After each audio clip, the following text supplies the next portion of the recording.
ನಮಸ್ಕಾರ ವೀಕ್ಷಕರೇ, ನಾನು ನಿಮ್ಮ ಮಾರುತಿ. ಬಿಗ್ ನ್ಯೂಸ್ ಮೀಡಿಯಾಸ್ಗೆ ಸ್ವಾಗತ.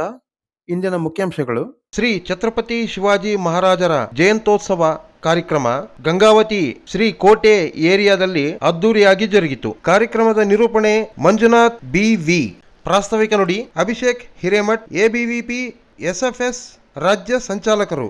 ಕಾರ್ಯಕ್ರಮದ ಆಯೋಜಕರು ವೀರೇಶ್, ದುರ್ಗೇಶ್, ಅಭಿಷೇಕ್, ಪೃಥ್ವಿ, ಕಲ್ಯಾಣಿ, ಸಿದ್ದು ಮತ್ತು ಸಂತೋಷ್. ಮುಖ್ಯ ಅತಿಥಿಗಳಾಗಿ ಶ್ರೀಕಾಂತ್ ಅಯ್ಯನಗೌಡ ಏರೂರ್, ವೀರೇಶ್ ಭಟ್ರಂಚನಾಳ್, ಯಮನೂರಪ್ಪ ಚೌಡ್ಕಿ, ವೀರಾಶ್ ಕಿಲ್ಲಾ ಏರಿಯಾ, ನೀಲಕಂಠಪ್ಪ ಗಣ್ಯಮಾನ್ಯರು ಮುಖ್ಯ ಅತಿಥಿಗಳಾಗಿ ಆಗಮಿಸಿದರು.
ನಂದದೀಪವಾಗಲಿ ಈ ಯುವಕರ ಸ್ಫೂರ್ತಿ ವಿಶ್ವಗುರು ಭಾರತದತ್ತ ದಾಪುಗಾಲಾಗ್ಲಿ ಅಂತ ಹೇಳಿ ಬಯಸುತ್ತಾ, ಹಿಂದ್ವಿ ಸ್ವರಾಜ್ ಸಂಸ್ಥಾಪಕರಾಗಿರ್ತಕ್ಕಂಥ ಛತ್ರಪತಿ ಶಿವಾಜಿ ಮಹಾರಾಜರ ಜಯಂತಿ ಪ್ರತಿ ವರ್ಷಕ್ಕಿಂತ ವರ್ಷ ಮುಗಿಲು ಎತ್ತರಕ್ಕೆ ಹೋಗ್ತಾ ಇದೆ.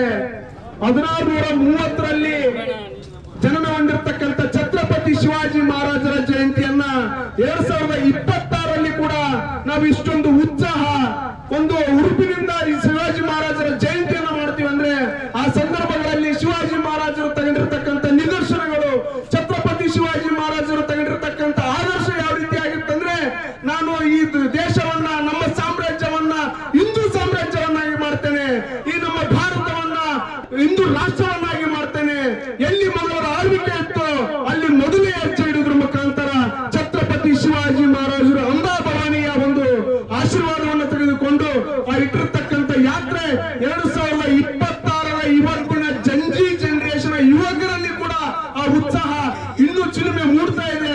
ಮುಂದಿನ 2036 ಹೋಗಿ 3036 ಆದ್ರೂ ಕೂಡ ಛತ್ರಪತಿ ಶಿವಾಜಿ ಮಹಾರಾಜರ ಈ ಒಂದು ಚಿಲುಮೆಯಲ್ಲಿತ್ತು, ಅವರಲ್ಲಿರ್ತಕ್ಕಂಥ ನಿದರ್ಶನಗಳೇನಿದ್ವು ನಮ್ಮ ಯುವಕರಲ್ಲಿ, ನಮ್ಮ ಇವತ್ತೇನು ಯುವ ಮಿತ್ರರೇನಿದ್ದಾರೆ ಅವರಲ್ಲಿ ಸದಾ ಚಿಲುಮೆ ಉಡ್ಲಿ ಅಂತೇಳಿ ನಾ ಬಯಸ್ತೇನೆ. ಧನ್ಯವಾದಗಳು. ಹಿಂದೂ ಬಾಂಧವರಿಗೆ ಮತ್ತು ಕೋಟೆ ಏರಿಯಾದ ಹಿಂದೂ ಬಾಂಧವರಿಗೆ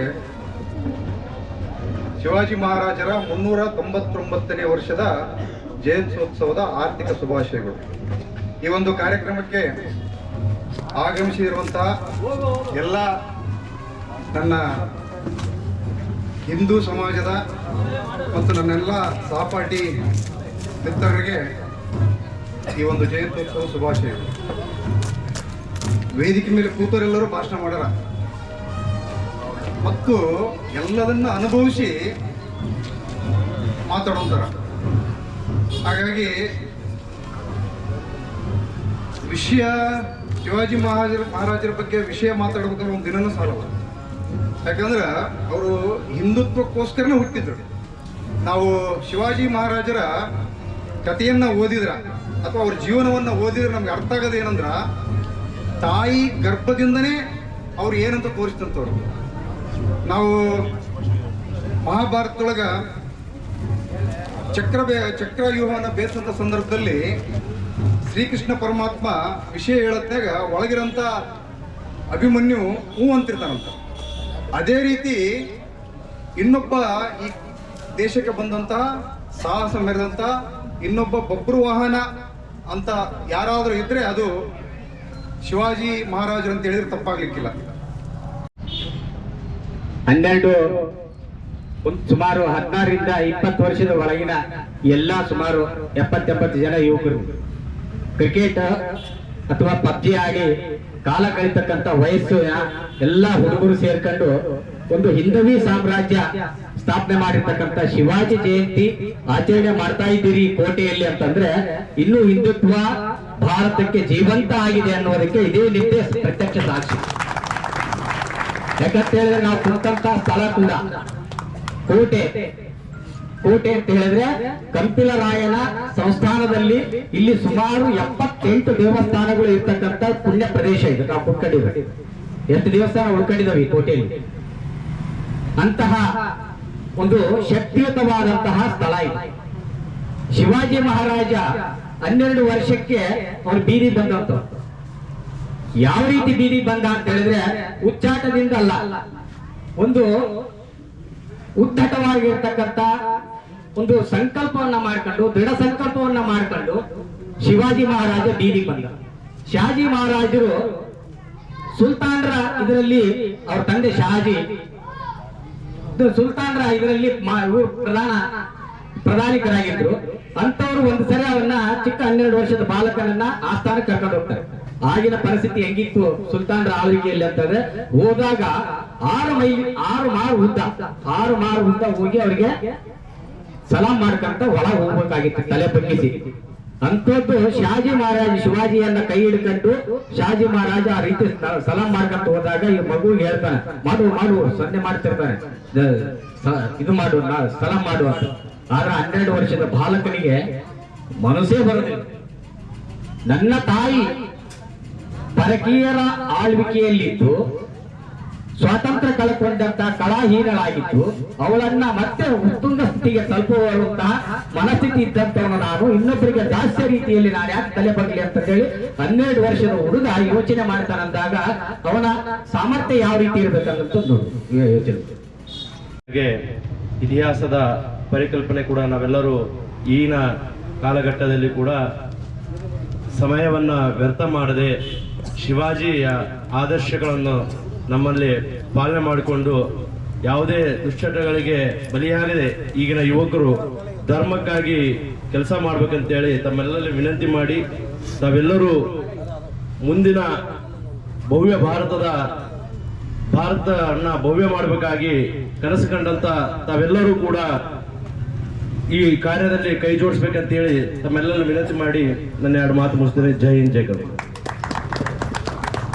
ಅದೇ ರೀತಿ ಒಂದು ವಿಷಯ ಸೂಚನೆ ಹೇಳೋದಕ್ಕೆ ಮಾಡ್ತೇನೆ ನಾನು. ಇವತ್ತು ಸಂಜೆನೆ Babu Jagjivan Ram circle bus stand ಹತ್ರ ಅಲ್ಲಿ ಹಿಂದೂ ಸಂಗಮ ಅಂತಕ್ಕಂಥ ಕಾರ್ಯಕ್ರಮ ನಡೀತದೆ. ಎಲ್ಲ ಹಿಂದೂಗಳ ಸಂಸ್ಕಾರ ಮತ್ತು ಸನ್ನಡತೆಯ ಒಂದು ಆದರ್ಶಪೂರ್ಣವಾಗಿರ್ತಕ್ಕಂಥ ಕಾರ್ಯಕ್ರಮ. ಅಲ್ಲಿ ಲಕ್ಷ್ಮೀಶ್ವರದ ಮಲ್ಲಕಂಬ ಪ್ರದರ್ಶನ ಮಾಡೋದಕ್ಕೆ ಬರ್ತಾರೆ. ಅದು ನಮ್ಮ ರಾಷ್ಟ್ರೀಯ ಪರಂಪರೆ. ಹಂಗಾಗಿ ಆ ಒಂದು ಕಲೆ ನಮ್ಮಲ್ಲಿ ಯುವಕರಲ್ಲಿ ಮರೆಯಾಗ್ತಾ ಇದೆ. ಅದನ್ನ ನಾವು ನೋಡ್ಲೇಬೇಕು. ಸಾಯಂಕಾಲ 5 ಗಂಟೆ ಕಾರ್ಯಕ್ರಮ ಪ್ರಾರಂಭ ಆಗ್ತದೆ. ಎಲ್ಲರೂ ಕೂಡ ಆ ಕಾರ್ಯಕ್ರಮ ಬರ್ಬೇಕನ್ನುವಂತ ಸೂಚನೆಯನ್ನ ನೀಡುತ್ತೇವೆ. ತಮ್ಮ ನುಡಿಗಳನ್ನು ಹೇಳಿದ ಎಮ್ನೂರ್ ಚೌಡ್ಕಿ ಅಣ್ಣವ್ರಿಗೆ ಧನ್ಯವಾದಗಳು. ನಂತರದ ಭಾಷಣ ವೀರೇಶ್ ಭಟ್ಟರ ಅಂಚನಾಳ್ ಇವರಿಂದ. ಎಲ್ಲರಿಗೂ ಶಿವಾಜಿ ಜಯಂತಿಯ ಹಾರ್ದಿಕ ಶುಭಾಶಯಗಳು. ಛತ್ರಪತಿ ಶಿವಾಜಿ ಮಹಾರಾಜ್ ಆ ಹೆಸರು ಕೇಳಿದರೆ ಇವತ್ತಿಗೂ ನಮ್ಮ ರಕ್ತನಾಡಿಗಳಲ್ಲಿ ಕರೆಂಟ್ ಸಂಚಾರ ಆಗ್ತದೆ.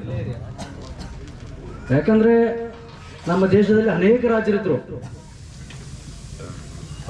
ಅಕ್ಬರನಿಗೆ ಸೆಡ್ಡು ಹೊಡೆದ ರಾಣಾ ಪ್ರತಾಪ್ ಸಿಂಹ, ಔರಂಗಜೇಬನಿಗೆ ಸೆಡ್ಡು ಹೊಡೆದ ಗುರು ಗೋವಿಂದ ಸಿಂಹ, ಅದೇ ರೀತಿ ಛತ್ರಪತಿ ಮಹಾರಾಜ್, ಛತ್ರಪತಿ ಶಿವಾಜಿ ಮಹಾರಾಜ್.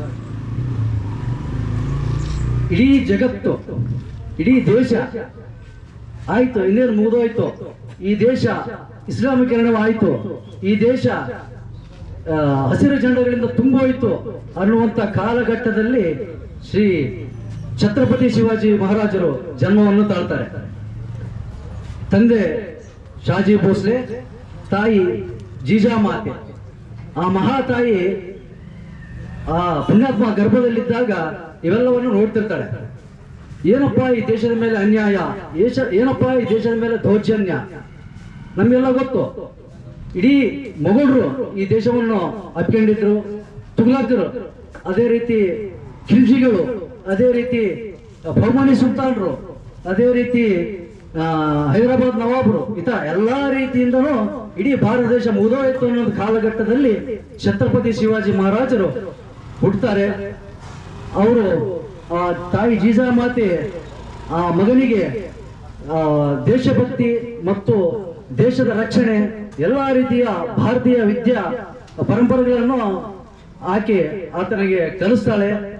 ಆ ಛತ್ರಪತಿ ಶಿವಾಜಿ ಅದೇನು ಸಂಕಲ್ಪ, ಆ ತಾಯಿ ಭವಾನಿ ಆಶೀರ್ವಾದದೊಂದಿಗೆ ಕೇವಲ 16ನೇ ವಯಸ್ಸಿಗೆ ತೋರಣಗಡ ಎಂಬ ಕೋಟೆ ಮೇಲೆ ಯುದ್ಧವನ್ನು ಸಾರ್ತಾನೆ.